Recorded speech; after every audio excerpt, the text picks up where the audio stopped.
Más allá de las ideologías, es una obra bastante singular. De hecho, el subtítulo es 1970, porque es el año en que la escribí. Y ese es el año en el que se había publicado un libro de un filósofo que ya se había dado bastante a conocer en España, Eugenio Trías, con el título de Teoría de las ideologías. Y me sorprendió porque en ese libro se pretendía descubrir la verdad que hay en el fondo de las ideologías utilizando las gramáticas generativo-transformacionales de Chomsky, que yo había conocido el año anterior porque conocí personalmente a Chomsky en Cambridge a principios del 69 y estudié esas gramáticas y sabía que evidentemente las estructuras superficiales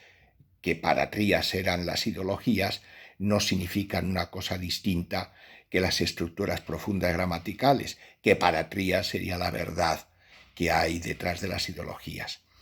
Por eso es porque es un libro escrito con mucho ardor, con mucha pasión, en el que se ven dos aspectos de mi personalidad literaria, filosófica y poética.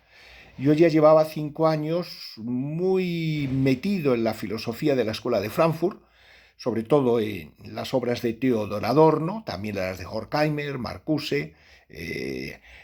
Habermas, Erich Fromm y otros autores, y bueno, y un poco el que era su santo patrón, que era Walter Benjamin. De ahí que el texto de Más allá de las ideologías 1970 tiene ese aire de filosofía crítica que continuamente se está cuestionando la realidad, puesto que la realidad aparece como falsedad.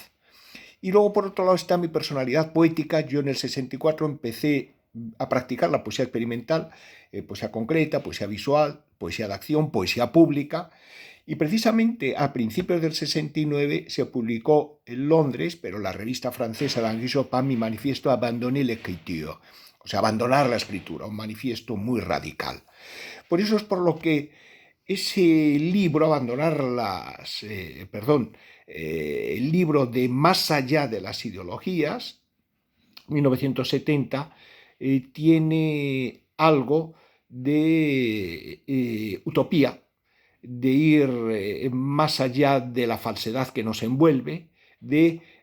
querer descubrir la realidad mediante la dialéctica y al mismo tiempo pues proponer una especie de revolución antropológica. Por eso es por lo que digo que es un libro muy apasionado, muy riguroso, muy visionario, también en el que por otro lado se anticipan temas que después desarrollaré años después en otros libros, como La mentira social o El idioma de la imaginación, etcétera, pero que todavía tiene la actualidad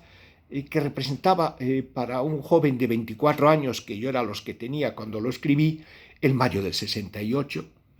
que viví muy de cerca. De hecho, lo viví más bien en Inglaterra que en París, aunque en París había estado en el 66. Por eso es por lo que este libro, aun siendo un libro que ya tiene 52 años, tiene curiosamente una especie de nueva actualidad, y es la nueva actualidad porque seguimos en medio de un mundo que de algún modo está revestido de mentira, de falsedad, de ideología. Y si no comprendemos esa naturaleza contradictoria, dialéctica del mundo en el que vivimos, pues no lograremos ascender a otros planos de realidad donde, digamos, pues podamos superar la falsedad y vivir más en la verdad y en cierto modo en una cierta satisfacción por nuestra vida.